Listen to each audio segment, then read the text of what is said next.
Hey everybody, how you doing? Sunnyvale Reject is back in the house with another video for my friends and family, and I hope you enjoy today's video. Today's video is on the greatest writer you've never heard of, and that writer is Harry Crews. Harry Crews, Macon County rebel, grit lit originator. Crews was born in Alma, Georgia in 1935 during the Depression. That's Bacon County, Georgia, and he died in Gainesville in 2012, where he also worked at the university there, which he attended after returning home from the Marines. Now, Crews loved sports. He thought through sports was how you found the best measure of a man. For example, if two men were talking and one said, I can bench press 300 pounds, you can't use learned doctrine to get around lifting that weight up, bringing it down to your chest, and getting it back up. So you could say, okay, you can do that. That's something I'd like to see. I've got a weight bench. I can spot you. Let's see if you can do it. And you either have it or you don't have it. Like Flannery O'Connor, Harry Crews writes about freaks, grotesque characters in society, because where he comes from, in Bacon County, Georgia, he says everybody was missing something. An ear, an eye, a finger, a toe, an arm, a leg, but nobody was perfect. And they accepted each other and they got along just fine. Harry had what's called an epiphany moment when he returned from the university. He was living in Gainesville, and he was actually starting to work at the university too, and he was writing a lot of books before he got published. And he was writing about suburbanites, people whose father actually got up and made breakfast and went to an office. When the kids got sick, they could take them to the doctor. There was food on the table. These were things that Harry Crews didn't know anything about. And he had that epiphany. And that epiphany was everything you know is back in Bacon County, Georgia. And when he discovered that and made that realization that he had to get back home to the values and the people that he admired, everything changed. And from 1968 until 1992, he wrote 12 novels, and he became a writing machine. For very long. Frost said it all gets bad when it gets too bookish.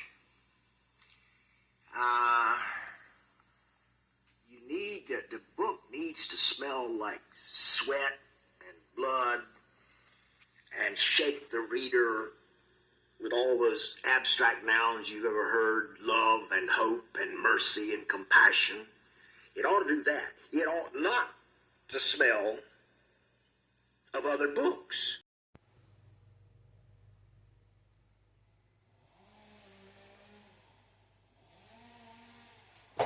Yes, they are trimming trees while I'm trying to read. Don't do it, Billy. Don't do it. He did it. My God. When we ask ourselves why writers write, this is why, right here. Young Harry Crews contracted polio at 5 years old and then had childhood paralysis. He also fell into a vat of boiling water and gave himself severe burns. If he had dunked his head, he would be dead. Okay, I'm shutting up. I know you want to see the books. I'm going to show you some awesome books. And most of them are first edition, first prints too. I only have 4. He's famous for The Gospel Singer, A Childhood, A Feast of Snakes, and they're all wonderful books. I have A Childhood, which you're going to see here. But these are the books here which I think present a well-rounded picture of what Harry Crews is about. And this fool kept it real. One of the things that he laments in his interview is the destruction and loss of the Southern accent. And he says because, older folks in the South don't live with their relatives anymore. We farm them out to old folks' homes and whatnot. But in Bacon County, Georgia, where he's from, then and now, they still live with each other. So a lot of those old stories, those legends, that beautiful accent, it's passed on from generation to generation. And you've got to appreciate that. And when I talk about keeping it real, this dude did keep it real. He was drunk for 30 straight years. And I'm not talking about just drinking for 30 years. I'm talking about being drunk for 30 years. And sip of water. Thinking about being drunk. Sip of water. His friends in the interviews say that he approached it like an athlete does training. He would be drunk for 6 months while he was writing, and then he wouldn't touch the stuff until he went back to it. And you can tell, the stuff that he was writing when he was drinking is a lot different than the stuff that he was writing later in life when he had stopped and formed an addiction to sodas. Okay. I'm really shutting up this time. Let's look at some books. What do you say? And we're going to start with A Childhood. A Childhood.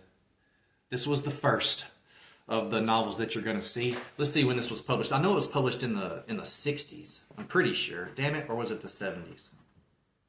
Damn it, it was. It was 1978. Forgive me, it was 1978. And then The Knockout Artist came out in 1988. So, Harry Crews, A Childhood.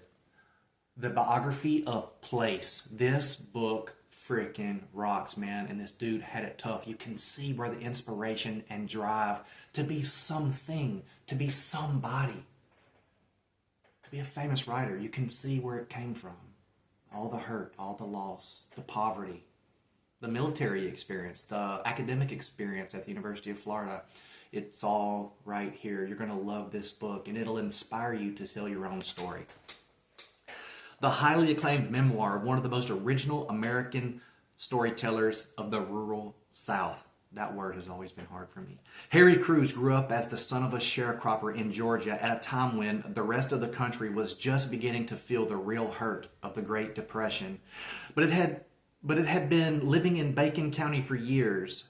Yet what he conveys in this moving, brutal autobiography of his first 6 years of life is an elegiac sense of community and roots in a rural South that had rarely been represented in this way before. Damn it! I don't know why that was so hard for me to read, but you're not going to read a biography, like this. Well, you might. But let's just say it's a standout. Okay. Next on the list is The Knockout Artist. Look at this beautiful hardback book in mint condition. The Knockout Artist. Wow. Simple black and white, reminiscent of, I don't know why, but sports teams, sports memorabilia, literature, jerseys, whatnot. Simple white and black, like Penn State or the Dover Pirates, where I'm from in Dover, Arkansas. White and black. Not a whole lot going on the back. Let's see if it is indeed. Let's see. We got a first edition, first print here. Beautiful copy of The Knockout Artist. When Eugene Talmadge Biggs leaves rural Georgia to seek his fortune in the wider world, he finds that the world at his feet almost too quickly. What? Eugene, it soon becomes clear, is a boxer of uncommon promise, an athlete of such natural grace, agility, and power that his rise to a championship seems almost unquestioned. This book is about a dude that wins fights by knocking himself out. He's made a career of it.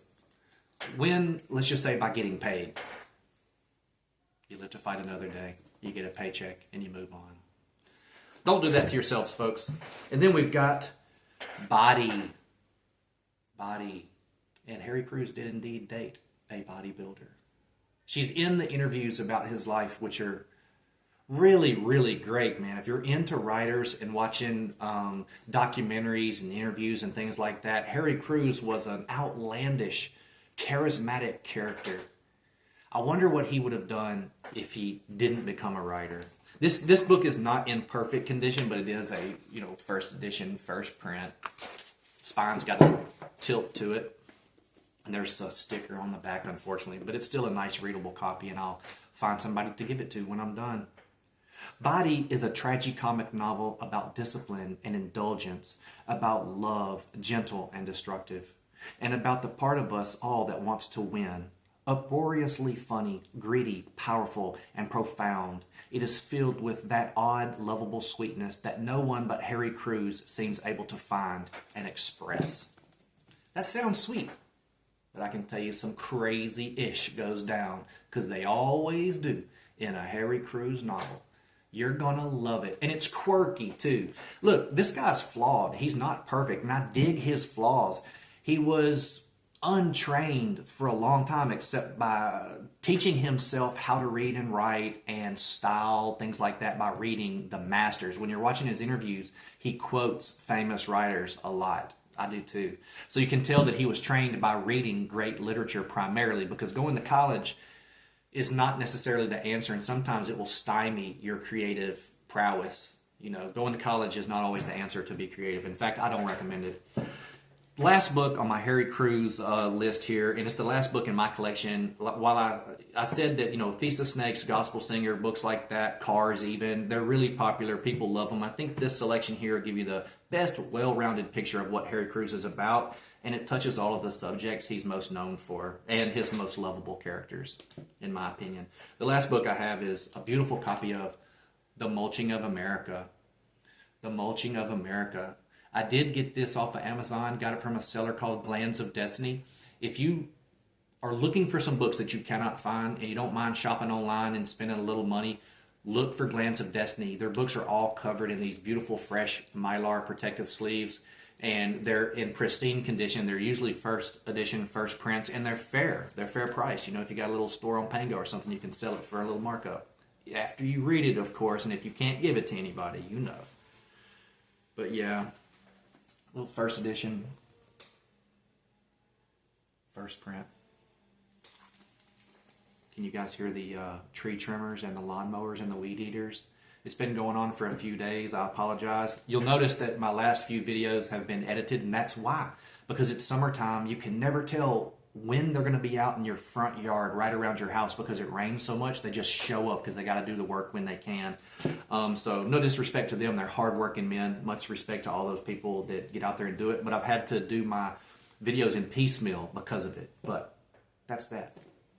You guys are patient, and I love you for it. Thank you. Please like and subscribe. Check out my Chuck Palahniuk collection video. Got some beautiful first edition signed books in that video as well. And I also did a video on Try Not to Die, the interactive book series for adults. That it's been published since 2013, but many of the books came out in 23 through 25. And you're going to dig the video and the series. You're going to love it. It's like choose your own adventure for adults. Back to The Mulching of America by the man of the hour, Harry Crews. Yes, beautiful copy of this book. I love it. I love it. I'm going to keep it forever.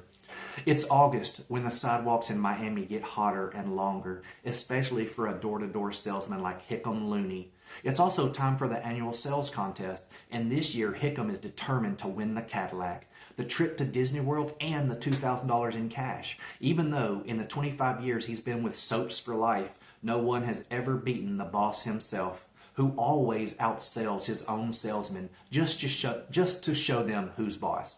We got it. But this year, Hickam has an edge. Armed with the official Soaps for Life manual for presentation of products, Hickam has stumbled onto the classic prospect. Ida May, the proverbial little old lady who has swallowed all this patter, introduced him to all her friends and helped him fill a record number of orders. There you go. Damn it, y'all. I don't know what's wrong with me today. If I had a beer, I'd drink it. But I don't have a beer. I just have water. Crews would have been the perfect writer to drink some beers to and talk about, because he is that gritty, outsider art type of writer, off the beaten path. You won't come across many writers like Harry Crews. And outside of these books here, I do recommend Feast of Snakes. I do recommend Scar Lover. And you're going to see, man, he writes about these freakish, grotesque characters, and he puts them in situations that are crazy in the Deep South. And how these books resolve themselves will have your eyes spinning, and you will not be able to contain yourself. You can't wait to read another Harry Crews book. All right, that's it. I'm shutting up before I mess this video up anymore. You guys are amazing. Thanks for sticking with me. Thanks for checking out my videos. You guys stay cool and never, ever stop reading. That's what all I ever wanted to be, and all I think of myself as being, thinking of myself as being, is a storyteller. That's all.